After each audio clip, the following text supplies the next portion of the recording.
తాజాగా ఒక సంచలనాత్మకమైనటువంటి సంఘటన చోటు చేసుకుంది. ఏంటంటే నూపూర్ శర్మ ఆ మధ్యన ముస్లింలతో జరిగినటువంటి చర్చ సందర్భంగా మాట్లాడినటువంటిది మత విశ్వాసాలకు విరుద్ధం అంటూ ఆ మీదన భారతీయ జనతా పార్టీ సస్పెన్షన్ వేటు వేసింది. ప్రపంచమంతా కూడా మాట్లాడినటువంటి సందర్భం ఏదైతే ఉందో ఆమె మీదన ఇప్పుడు ఫత్వా జారీ చేశారని అప్పుడే అనుకున్నాం.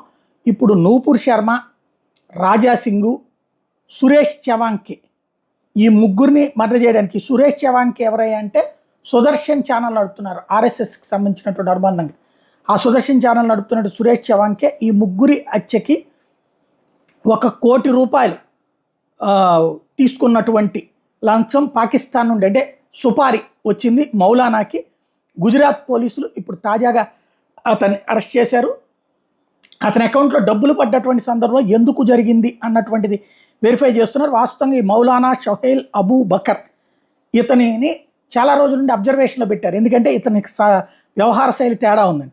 ఇతని మీద నిఘా పెట్టి ఉంచితే ఇప్పుడు ఆధారాలతో సహా బయటపడ్డాడు. దాంతో ఇప్పుడు అతన్ని అరెస్ట్ చేశారు.